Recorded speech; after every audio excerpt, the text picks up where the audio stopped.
Petri Dish is a product of Petri Dish Media, all rights reserved. All characters during the show, such as Donatella Iglesias, Jimmy Coconuts, and Tyler Jerry, are copywritten and are satirical. Any similarity to any persons living or dead is completely coincidental. Petri Dish is a science comedy podcast and should not be used as medical advice. Do not get medical advice from a podcast. And therefore, as a free man, I take pride in the words, Ich bin ein Science! Science! I know the human being and Science! can coexist peacefully. This was thou findest. Petri Dish. Hey guys, welcome to Petri Dish. I'm Nathan. I'm Sean. Why are you laughing so much? I want you to confess again that you haven't fucking read the notes. I haven't read any of the notes. And that's not meant to insult you. It's just, I'm writing this thing, I'm working, I'm thinking about lawyers. You're not insulting me. You're fucking... That's about you, buddy. The reason I chose vaccines... By the way, guys, the subject this week is vaccines. The reason I chose vaccines is because I knew I'd have an easier time hopping into this quickly than another subject that you had. Okay. A lot of them are very important, but also wordier. Well, hopefully this goes in at the very top of the episode. So let's redo the intro in that. This is Petri Dish, everybody. I'm Sean. I'm Nathan. We have Andrei here. And I'm Andrei. Yay! Andrei's here because he's a very active member of the Reddit anti-vaxxer movement. And we wanted to have a frank and open conversation, kind of a left, right, and center of vaccines. Andrei's on the right. He believes in fascism and he does not believe in vaccines. Sean's on the left. He's a hippie cuck who really... Free vaccines for everybody. Free vaccines in your children. And what are you? Well, I'm the center. So are vaccines good for you? I mean, the science is still out. So let's try to figure it out. Holy shit. Wow, goddamn. I want to be absolutely clear that I am very much pro-vaccine. Yeah. So much so that it scares some people. Andrei's like, vaccines are good. When I was a kid and I was just old enough to understand the basics of what a vaccine was, I was like, give me all the vaccines. I was so happy to get vaccines.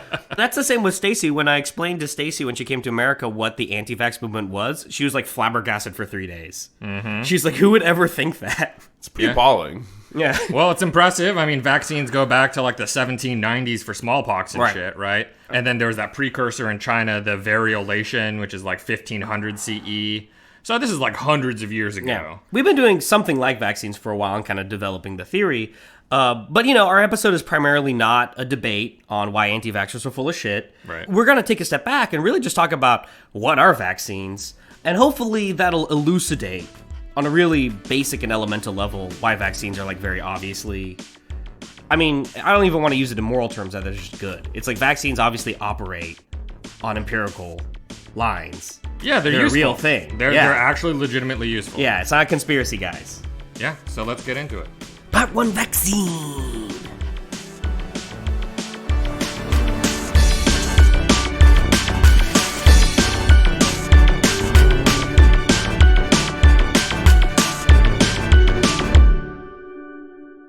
Okay, so I think the first question that matters is what is a vaccine? My only relationship to it as a concerned parent is that a child of mine got stabbed and then was autistic.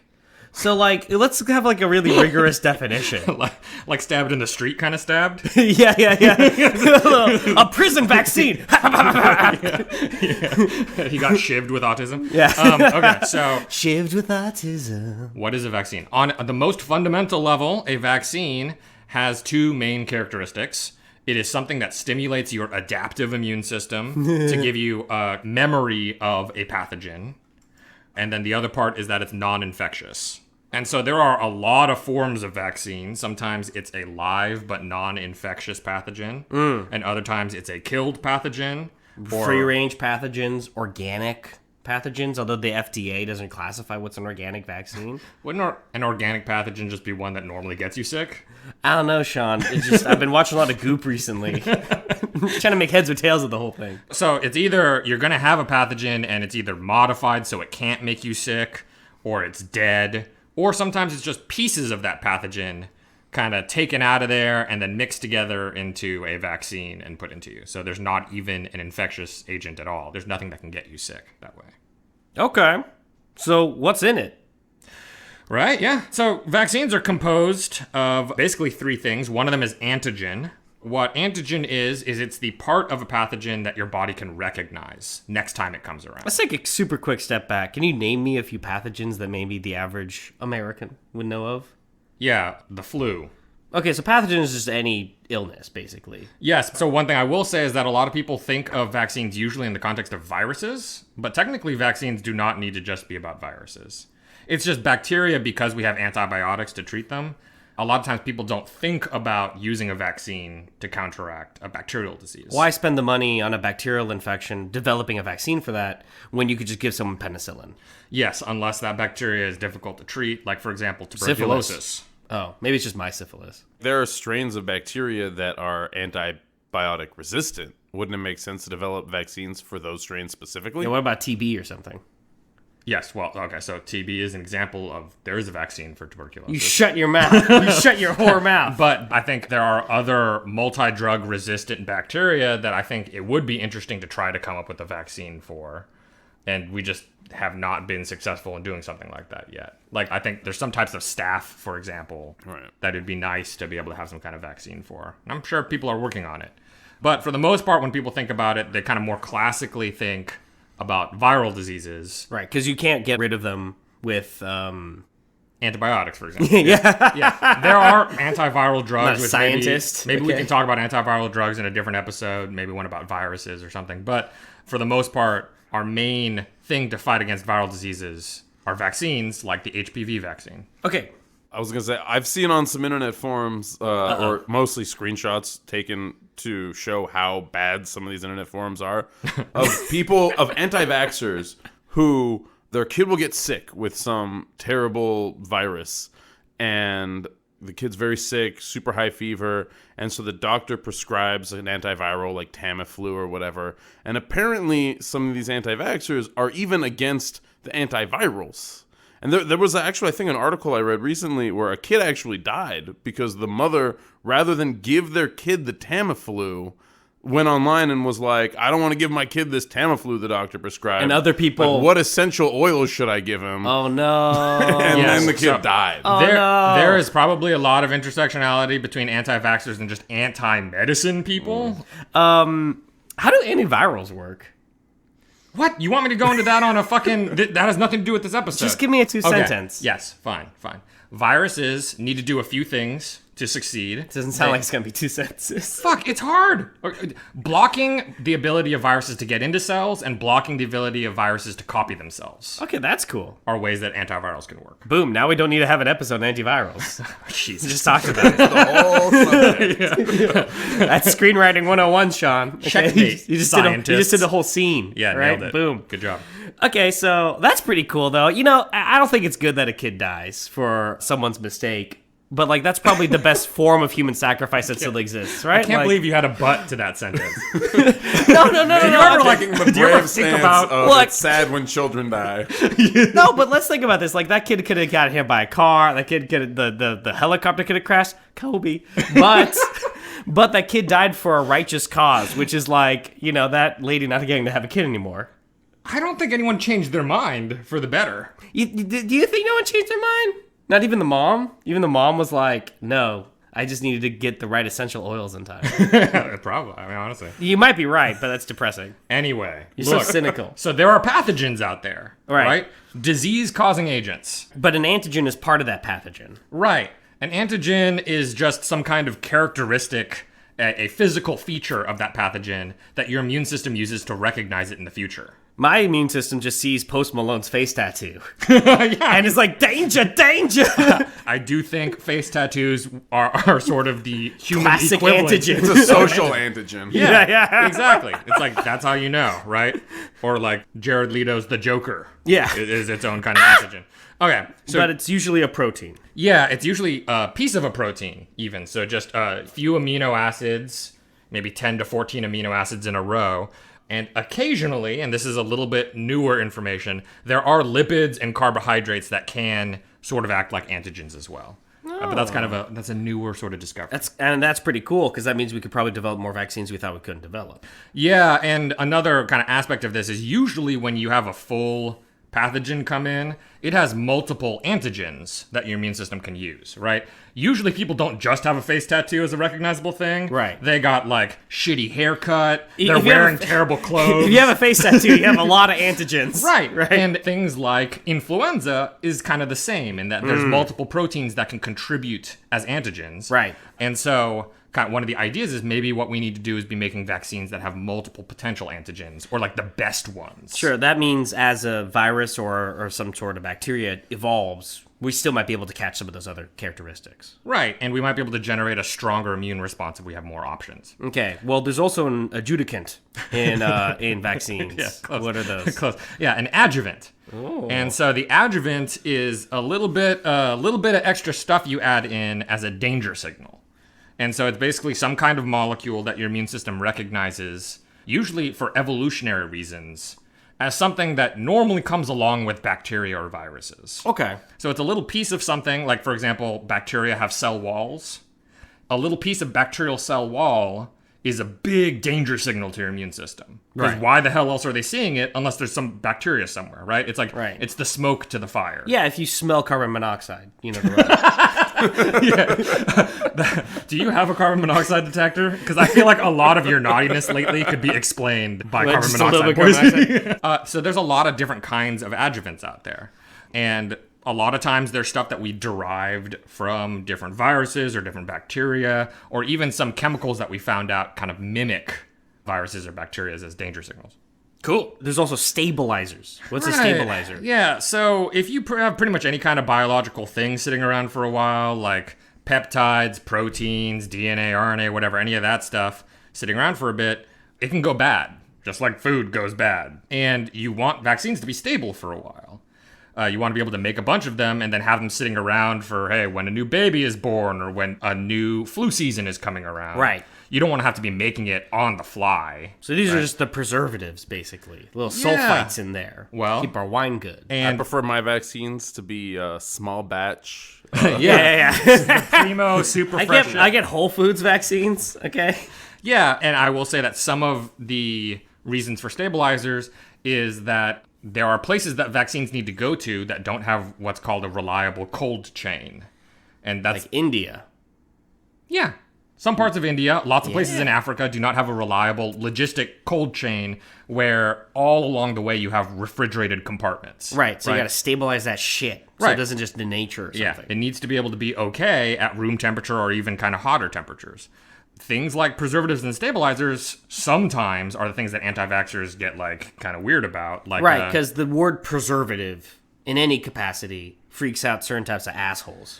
Right, and sometimes it's things like mercury, right? Where in this case, it's an organic mercury and it can't actually harm you, especially in the amounts that are actually in the vaccine. Right, compared to like tuna. Like tuna's got more mercury than this. But at the same time... Organic free-range mercury. Yeah. Right. Only the finest mercury. And then there's other stuff like sometimes some vaccines have neomycin in them, and neomycin's an antibiotic to keep bacteria from growing in the vaccine, but some people are allergic to neomycin. And so actually for those people... They need to know they're allergic and not get vaccines with neomycin. Whereas if you're some broski in Africa, you don't know that. Boom, Jenna McCarthy's on the news.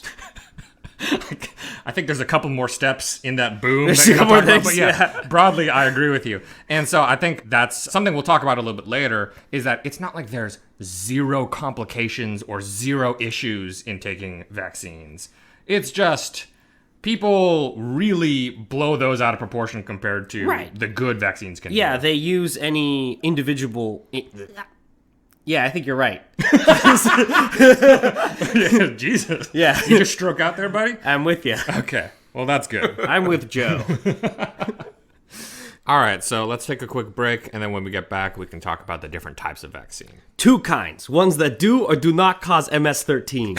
What the fuck? See you guys soon.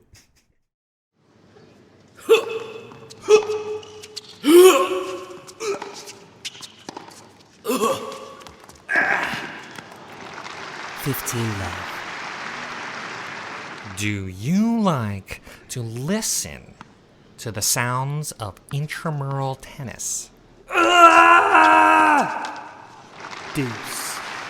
Download Balls in Your Court today. And that's match. Tuck me in, you son of a bitch. Okay. Yeah.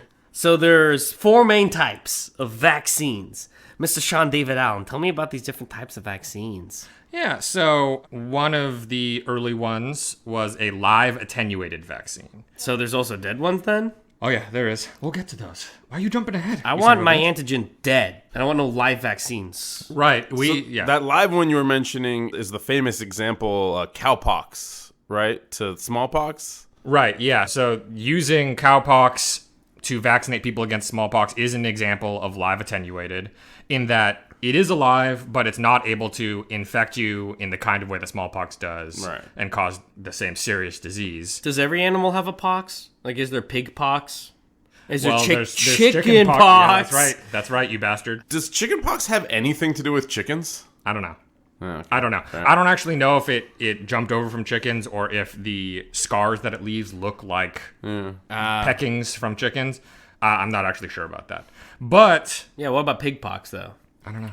Oh, okay. We don't even know that's a thing. That's what I'm asking. I have a scientist there. I'm going to ask him if pig pox is real. Sean, is pig pox real? Next time, we'll do an update on a later episode where I discuss the different kinds of pox that are out there. Pig pox, question mark, exclamation point. Yeah. What is Trump doing for you? We'll do a real quick one. But in any case, another example of live attenuated is the BCG vaccine for tuberculosis. BCG. So in this case, they took some tuberculosis bacteria and they basically made it go through several generations until they basically got a version of it that was mutated to the point where it couldn't make you sick anymore. That poor Habsburg antigen. Right, yeah, it got all funky and had a big chin. Yeah. And it couldn't do the infectious shit no mas, and when they injected that into you, then that could give you some immunity to tuberculosis. The Habsburg TB is over. That's so tragic. So one of the nice things about live attenuated is that you do have this kind of whole functional put together pathogen. And so all of the antigens on there are pretty much in the same shape that they would be if you were actually getting infected. But it can't full blown fuck you up because it's all mutated. Right. It being a vaccine means that it can't infect you. If it's something else that can infect you, we don't call that a vaccine anymore. Okay? That's kind of like the variolation that the Chinese were doing in 1500. With that, they were taking people's smallpox scabs and then basically like blowing that through a straw at people's noses, right? Wow. And the idea in that is you were giving people a dose of the smallpox virus. Right. The same virus. They would get infected with that virus, but they would have a milder form of the illness, and then they couldn't get it full-blown later. How do you know it's I thought it was just fully sink or swim. Like, all right, everyone gets the virus. If you die, you die. If not, we're stronger society. That's kind of what it feels like, because how do you, I mean, why would that be a milder version? Right, so the viruses that accumulated in the scabs were generally less virulent and at a lower sort of amount of them. You got sort of a suboptimal dose to get sick. The amount of it. Smart Chinese guys, man. Well, they got lucky a little bit. What I will say is that there are other places that kind of toyed around with this idea, right, of taking some smallpox stuff, like smallpox juices that people spat up and rubbing them onto like wound cuts and things like that. Goop Labs in San Francisco. And in some places it goes way worse. Okay, Sure. There are some places where like they would like cut open somebody's hand and like rub smallpox on it. But then their hand was also cut open, so they'd get a secondary infection. Sure, it didn't pan out. It was really bad. So China, the smart thing was to be very delicate with your delivery mechanism. Yeah, it was cute. Don't cut people up. Go boop. Yeah. Yeah, just shove it straight in their mouth. Just a little boopy. But in any case, people still died.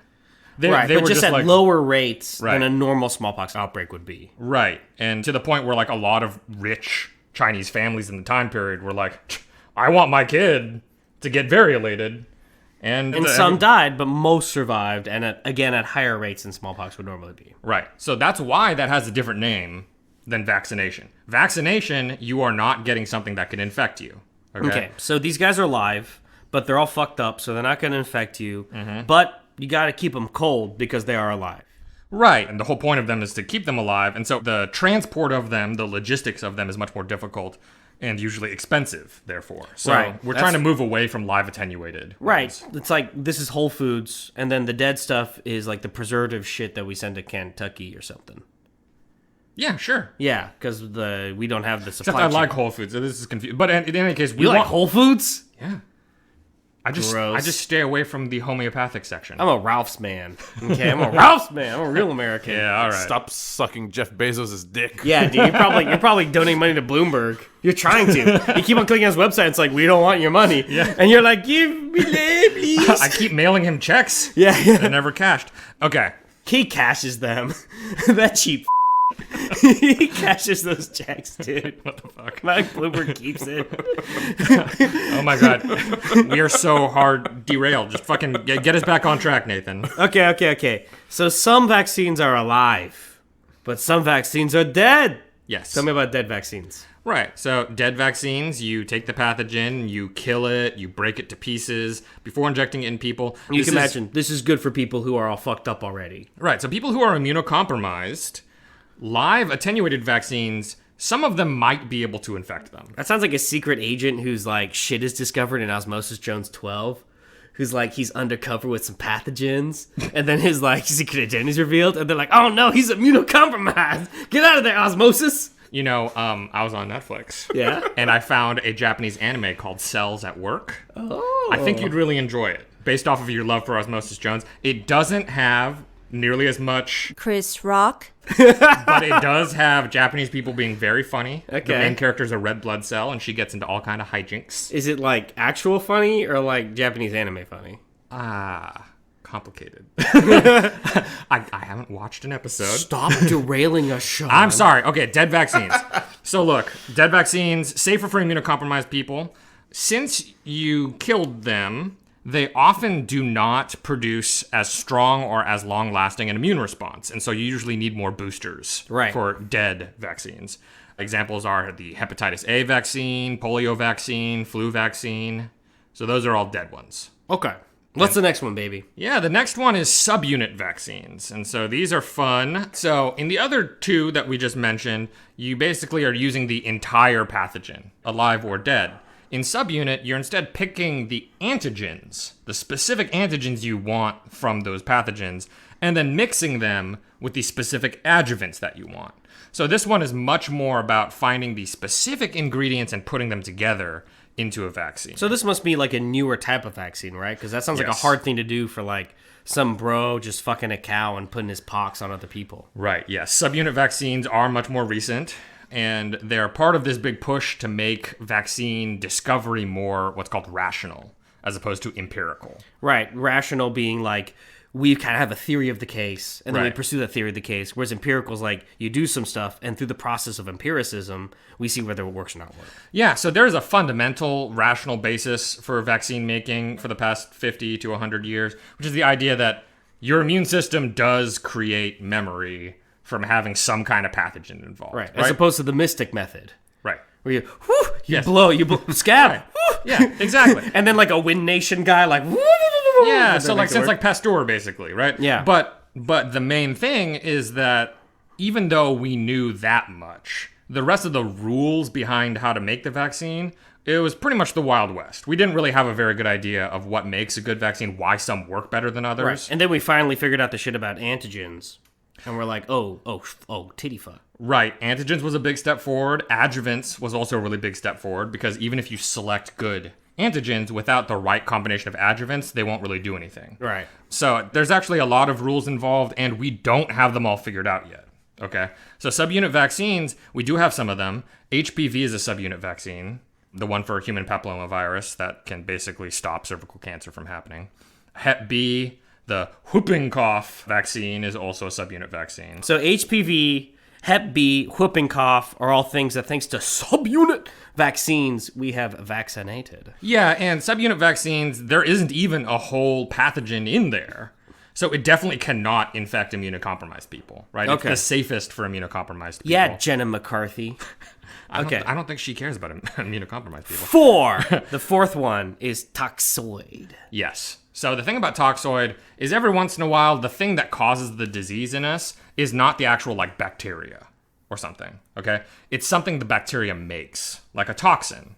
Help me understand the toxoid thing a little better, because I can totally understand how we could fight the virus or the bacteria itself, but it seems weird to immunize ourselves against an actual toxin. Yes, so some toxins, especially ones produced by like bacteria or something like that, are actually peptides or very small proteins, which means that it's actually, I'm not going to say easy, but it's possible for our body to make antibodies that will actually bind that toxin and make it so that that toxin can't work anymore because it's just physically blocked. Like lemon juice. And what? Didn't you tell me in the last episode that lemon juice is a toxin? Like limonase or something? Oh, limonene. Yeah. Limonine's a That's small a terpene. molecule that I thought it was a toxin. well, it's a toxin in the kind of very broad sense that like people will be like, I gotta flush the toxins out of my body and like and So in the stupid sense. yes, Oh. that's what You made me look like a fool! well, no, it's just in the stupid super broad sense,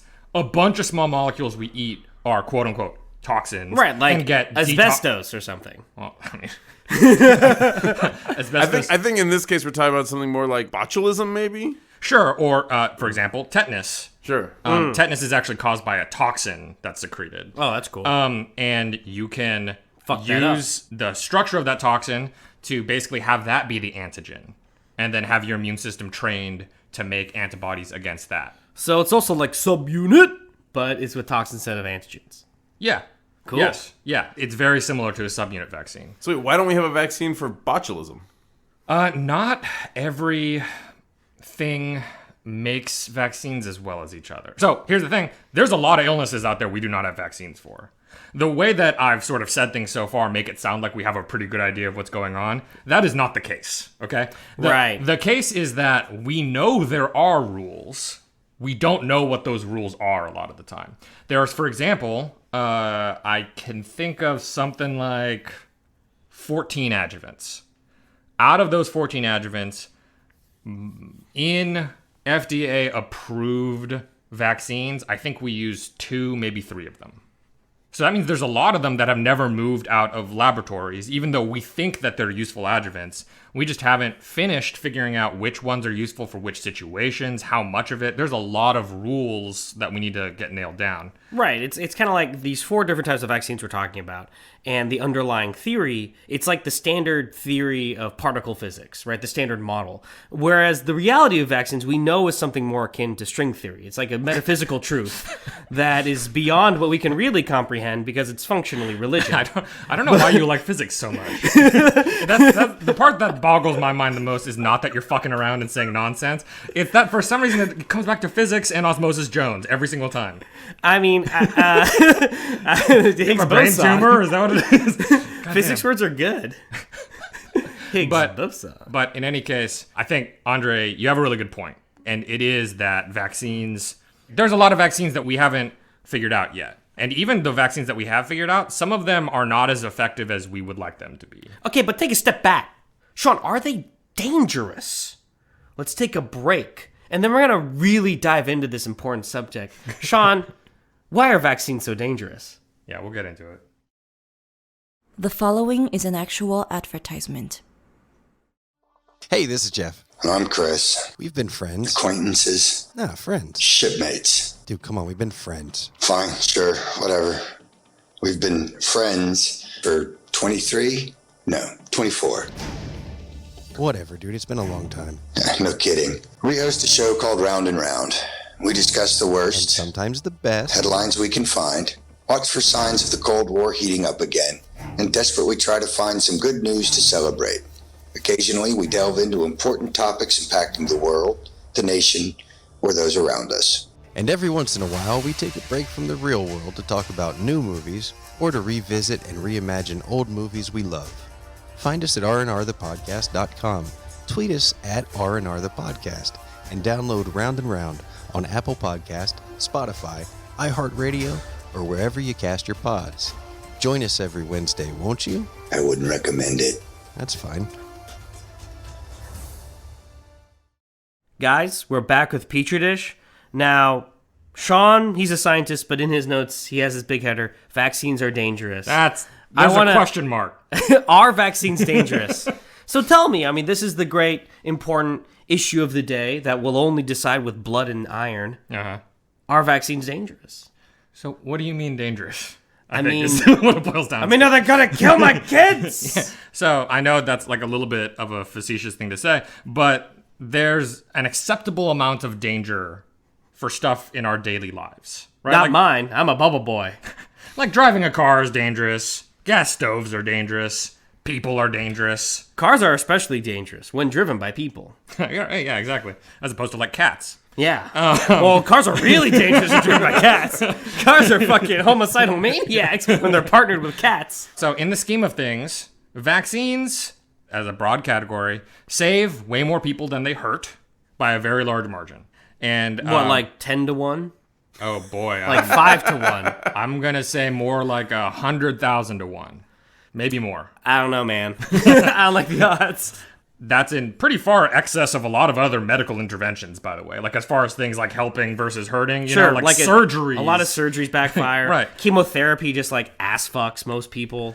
Yes. Well, not most. But Sean, sometimes after I get a vaccine, my arm hurts for a couple of days. Yeah. That's probably the toxins. Well, what I think is... It's probably all the preservatives you put in the vaccine. I presume somewhere I was actually going to talk about this, but one thing I will say is that some kinds of sick we feel, like feeling kind of sore or achy, right? Or like having a sore throat or something. Those symptoms, even when we're actually sick, are because of our immune system, not because of the disease. Right. Okay? Like not because of the virus or something. It's actually when our immune system is working really hard, sometimes we just physically feel sick. Right. It's an overzealous criminal justice system under people like Klobuchar or Harris, who want to throw people into prison just so they can advance their political Harris careers. is long gone. She's still a senator. That is a dead horse. You don't got to keep still a doing senator. It. All right. Anyway. But Klobuchar, okay, tough on crime prosecutor, just like an immune system that gives you a sore throat. Right. So what I'm trying to say is that sometimes people will get a vaccine shot and then they'll feel a little sick. But that's not from a virus infecting you. That's just your immune system is activated because that's literally what the vaccine is supposed to do. And that might make you feel a little sick, or it might make you feel a little sore or achy. That's just what it's supposed to do, is activate your immune system. But in any case, it saves a lot of people, right? And vaccines do sometimes have side effects. These are called adverse events, and they like actually exist out there, okay? And there's a reporting system for them, which is actually something I got into an argument with Marianne Williamson about. Right. Because she did not believe me, but it like literally exists. Yeah, she cray. Yeah, in the U.S., the system is called VAERS, VAERS, and you can Google it. It's at vaers.hhs.gov. You can yourself, as a citizen, directly submit an adverse event report, and it'll get logged in the system. If there's like a bunch of adverse events that pop up somewhere, they send someone to investigate why. Like legitimately, vaccines are checked like all the time. Right. You know what I mean? Like, there's a lot of scrutiny that happens all the time to make sure that vaccines are working. It's kind of what's so galling about the anti-vax movement, is it's so clearly predicated on misinformation and bullshit. Yeah, well, it's fascinating because the whole reason I was arguing with Marianne Williamson is she was saying that there should be a database of the bad things that can go wrong with vaccines. And I was like, literally, that has existed. You understand? Like, you can go, like, right now. Like, we're both on Twitter. You can go right now on your phone and go to this website and, like, see that this exists. So it is bullshit to say that we're not monitoring it. We are monitoring it. Adverse events are very rare, and the ones that happen usually are pretty mild. And every once in a while, some adverse events cause autism. No. Oh. Not autism. Twist. Autism is actually one of the ones that, like, we're very sure is not an adverse event from vaccines. But there are other things that can happen, and some people are legitimately allergic to things that are in vaccines, and it could be a huge problem for them. Okay? So, like, it's not like no one ever has a really bad reaction to a vaccine. That is entirely possible. It's just that reaction won't be being socially withdrawn, but really good at directions randomly. God.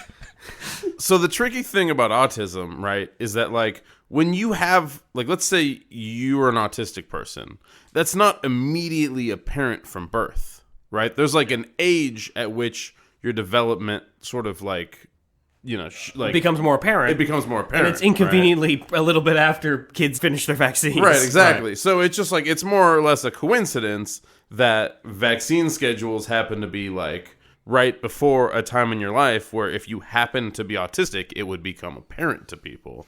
And then so people make this connection that is not there. Yes, that is an issue, timing-wise. One would imagine that if vaccines had anything to do with autism, then places with more vaccination would have more autism and vice versa, and that is not the case, so there is no connection. The paper that had suggested that there was a connection was retracted. Like, because it was widely bullshit. Like, widely known to be total crap. Yeah. I mean, the most... My understanding is the guy who wrote that paper afterwards had his medical license Yeah, he's completely an asshat. removed because Yeah. It was like just clear fraud. He's on his total part. bullshit. I guess my point is there's never been a case of someone already above that age where it would become apparent getting a vaccine and then developing autism. Right. Right? Yeah. So, like, why not just give everybody these vaccines later? And then it's not an issue. Like, no one can even falsely believe this. Because Well, you'd be surprised what people can falsely believe anyway. But given that... Yeah, it's because more people would die, is the thing. Is that for some of these diseases, the peak infectious age is what we're trying to target. And for a lot of that, that's infants. Because babies are just licking shit. They're just like getting all over the place. Well, so part of the thing is that when babies are first born, when they're neonates, their immune system is very different. Did you say neonate? Yeah. Like me? Well, I'm a neonate. no, you're like... I'm not a paleonate yet. Yeah, you're like an old Nate. No, I'm not. That's later. I'm still neo. I don't think so, man. I think 20s is where you start transitioning. What's middle Nate in like Latin? Meso. I'm mesonate. Yeah, you're a mesonate. I buy Okay, that. so you're saying about neonates though. Yeah, so neonates. My so it's friends. Like really early newborns, their immune systems are very different from what the immune systems in adults look like. And they start transitioning in childhood, and there's a period where there are some diseases that are very good at hitting those kids, and they don't really work on adults. Like AIDS. Nope. AIDS is like 100% with babies. Not accurate. Holy shit. Man, you weren't even trying. All right. Okay, so that's the point, is that I agree with you, but it would be a bad situation if we capitulated to anti-vaxxers. No. You make a good point. Why change the vaccine schedules based on what is just superstition in the first place? Right, especially because Like these Christianity. vaccines, like, more babies would die. Right. That's not Right, great. right. There's actually some issues where already our current vaccination schedule, we would like, for some diseases, to vaccinate the kids earlier, but there's no good way to do that for neonates right now. Like, our list of neonatal approved vaccines, basically non-existent. There's, like, nothing on that list. And so in some cases, what they want to try to do maybe is vaccinate pregnant mothers. whoa. And then have the pregnant mothers transfer some of that resistance to the babies through, for example, antibody-mediated transference of immunity. And that's also a dicey ask, because pregnant moms are usually very, very skeptical about taking stuff, and you need to really solidly demonstrate that there's not going to be some kind of really terrible adverse event. And then even after that, 30 years later, Jenna McCarthy's going to be like, Well, sure. you caused autism in my sister because Sure. you gave her this. Yeah. Like, it's not... That's, I think, the sad cyclical nature of human histories will inevitably destroy the progress we've made. Okay, guys, we've talked all sorts of wacky stuff about different types of vaccines and a little bit of history of vaccines and stuff, but I still don't know what kind of fluoride or do we put in vaccines to even make them work on the molecular level. We're going to take a week-long break. Because we got a lot more to talk about with how they work, what's the next generation. So guys, join us next week for Vaccines Part 2. How do they work? What's the next generation? On that note then, thank you, Andrei, for joining us. It's been a pleasure. Yeah, and thank you to Stacy, our sound lord and engineer. Thank you to Brian Allen, the father who agreed to let us be vaccinated. Yeah. All right. And sign up for our Patreon, patreon.com/Petri Dish. You Tweet us, too. Yeah, @DishPodcast. And you can email us at petridishpod@gmail.com. As Andrei said in a future episode on vaccines, if you sign up for our Patreon, you'll get fresh vaccines. That's confusing. All right, everybody. Hot vaccine injection. From the future. Okay. So, yeah, get vaccinated, everybody, and I'll see you next time. Ich bin ein vaccinated herd immunity.